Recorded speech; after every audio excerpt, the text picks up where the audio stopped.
Hello friends. Welcome to my channel Quiz and Storyline. Today, we will talk about the story of a fisherman named John, who set out on his small boat to catch fish. After traveling some distance, a thick fog suddenly surrounds him. He wanders in the fog for quite some time and then, from afar, he spots a large ship. The strange thing was, there was no one on the ship. John decides to check out the ship. He ties his small boat to the large ship with the rope and plans to board it. Upon entering, he is surprised to see that the ship seems completely normal. There was even fresh food available, and all the signs of human presence were there, yet no people were to be found. John tries to start the engine of the large ship, but he discovers that the engine is broken. This confuses him even more. How did such a big ship end up so far into the sea, completely alone? He tries to find the ship's owner, but the fog was so thick that nothing was visible. John heads back to the control room and uses the radio to send a message to headquarters, saying that the ship is stranded in the sea. If anyone is listening, they should respond immediately. When he comes back up to the deck, he sees that his own boat has disappeared, even though he had tied it securely. As soon as his boat vanishes, the fog lifts, and the sky becomes completely clear.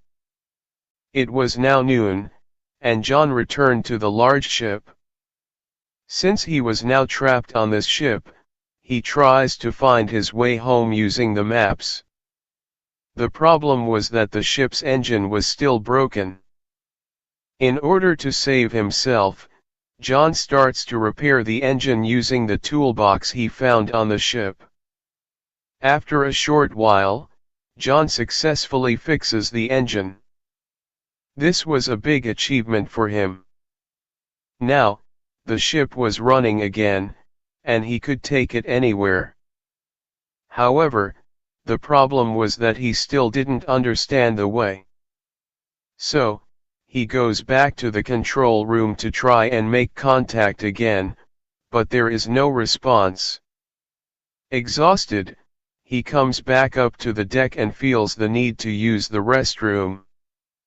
Since no one was around, he decides to relieve himself in the sea. As soon as he bends over, someone suddenly pushes him from behind, causing him to almost fall. John barely manages to hold onto the railing and saves himself. The wind was also blowing strongly, making it difficult to return. But, not giving up, he clings to the railing and makes his way back into the ship. After this incident, he decides to use the restroom. As soon as he reaches the restroom, the door suddenly shuts. John doesn't pay much attention, thinking it might have been caused by the wind. But after he finishes and tries to open the door, he realizes it's locked. He tries every possible way to open the door, even taking something out of his pocket, but nothing works. Now, John begins to suspect that someone else is on the ship, playing with him and torturing him. He starts shouting loudly, "Whoever you are, show yourself. I am not here to steal, please believe me." But there is no response, and John realizes he has to help himself. He becomes terrified when he sees bloodstains in the cabin but ignores them and tries to open the door again. Finally, the door opens, and John steps outside. As soon as he looks up, he sees a window from which he tries to look out. In the distance, he spots a cargo ship heading straight toward his vessel. If the cargo ship collides with his vessel, John's ship would be destroyed, and he would die. John quickly tries to signal the cargo ship. He takes off his shirt and waves it, but unfortunately, no one notices him. He realizes he must do something to save himself, or the cargo ship will crush him. Suddenly, he spots a rope above the window and gets an idea. He ties the rope and throws it outside to try to stop the ship, but the rope gets caught in the ship's propeller, and it wraps around his neck. John starts choking, and he is almost about to die, but with great difficulty, he manages to untangle the rope from his neck and save himself.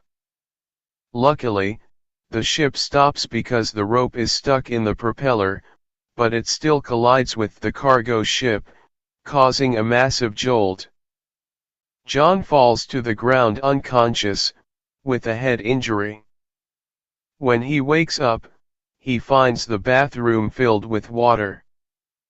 The surprising thing is, it wasn't seawater, but fresh water, indicating that someone was trying to scare and torture him.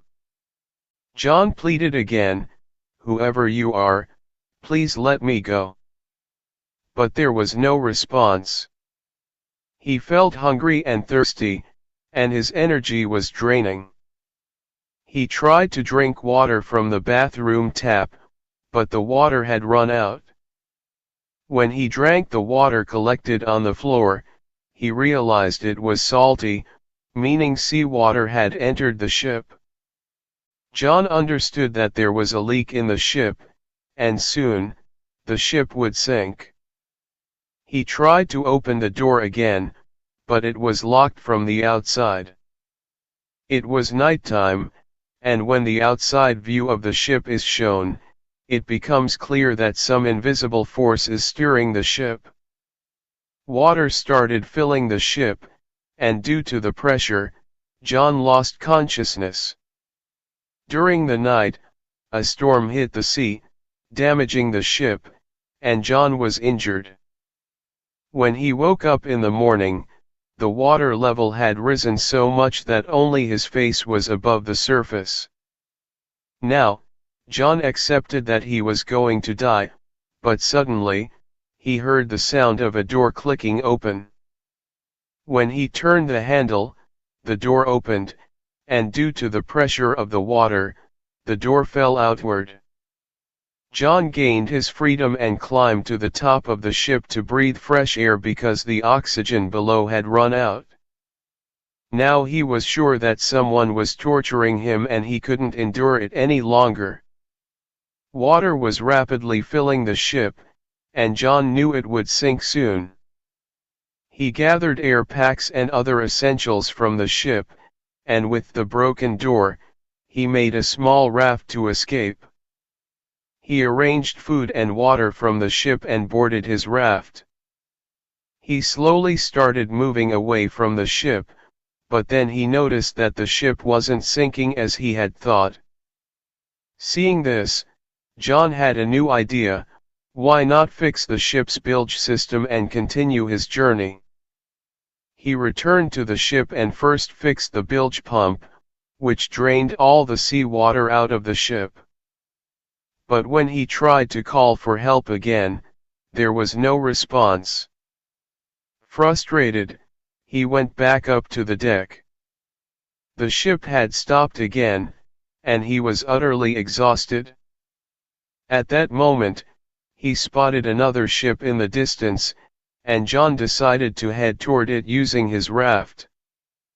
But as soon as he boarded the raft, his ship started moving on its own, following him. John sped up, but the larger ship also increased its speed. Before the ship could crush him, John jumped from his raft and swam toward the other ship. But when he reached close, he saw that the other ship was already gone. Seeing this, he realized that some mysterious forces were preventing him from leaving the ship. He had made up his mind that if he had to die, he would die in the sea, but he wouldn't go back to that cursed ship. He swam in the water until the evening, but the water's temperature had dropped significantly, and it had become freezing cold. Dolphins were also swimming below. To protect himself from the cold, he climbed back onto the ship. His condition had worsened to the point that, without thinking much, he went straight to bed and fell asleep. When he woke up in the morning, he decided to try leaving again, but now even the room's door was locked. In front of him, he saw a small hole, and upon opening it, he realized there was a skylight above, which he could use to escape. He entered a tiny cabin that was essentially a storage area. He tried climbing up from here, but every time, he fell back down, injuring himself several times in the process. Even then, he refused to give up, repeatedly attempting to climb up and open the skylight, but it wouldn't budge at all. It seemed as if it had been firmly locked. Oxygen levels inside the cabin had diminished, and the room's door wouldn't open, so he couldn't go back. Now John had accepted that he would die from lack of oxygen. But just as he was about to lose consciousness, suddenly he heard the clicking sound of the door unlocking. John quickly stepped outside and saw that the ship had reached the edge of a small island. Seeing this, he felt a wave of relief, realizing that he could finally escape this terrifying ship. As soon as the ship reached the shore, John immediately disembarked. He suspected that someone on this island had been controlling the ship and tormenting him. As he approached, he picked up a stick, ready to defend himself if necessary. But as he explored the island, he was stunned to find that there wasn't a trace of any human presence. Once again, he was thrown into confusion. As he attempted to leave the island, another sight left him in shock. The ship that had brought him here was now moving again, as if searching for a new victim. Seeing this, John was convinced that some invisible and evil forces were controlling both the ship and the island. He had to leave immediately because his life was in danger. Continuing his investigation, he climbed to the highest point of the island, from where he could see another island in the distance. However, he couldn't quite make out what was happening there. Moving forward, he reached the back of the island, where he was met with another surprise. It was the same spot where John had begun his journey. His ship was tied up exactly as it had been at the start, and now there were people present as if nothing had happened. John witnessed everything with his own eyes, but he was left wondering if it had all been just a bad dream or reality. What he had experienced was strange and terrifying beyond belief. Who had brought this ship to him? What was the true nature of this island? Who was behind everything that happened to John? The film does not answer any of these questions, and it concludes with these mysteries remaining unresolved. I kindly request you to help me reach 10,000 subscribers on my channel soon. We hope you all enjoyed this video, and please give it a like. Don't forget to subscribe to our channel. Thank you for your heartfelt comments, and see you in the next video.